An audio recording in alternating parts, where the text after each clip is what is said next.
আবার নতুন mini blog নিয়ে চলে এসেছি। কেমন আছেন সবাই? আমি তো ভালোই আছি।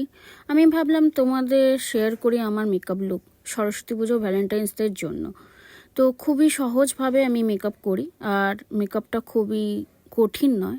যে কোনো মেয়ে আস্তে বা ধীরে ধীরে করলে বা সহজভাবে করলে নিশ্চয়ই হবে। আর আমি যেভাবে মেকআপ করেছি যে খুবই সহজভাবেই মেকআপ করেছি, খুব একটা টাফ নয়, ধীরে সুস্থেই করেছি সবাই বোঝার জন্য।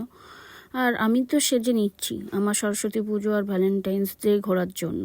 তো আপনারাও সেজে নিন, দেখে আমাকে দেখে দেখে দেখবে খুব তাড়াতাড়ি সহজেই উপায়ে সেজে ফেলতে পারবেন। তাও আমাকে দেখে কেমন লাগছে কমেন্ট করে জানাবেন। আর তোমাদের সহজ হয়েছে নাকি মেকআপটা সেটাও কমেন্ট করে জানাবে। এখানেই মিনি ব্লগটা শেষ করলাম। টাটা।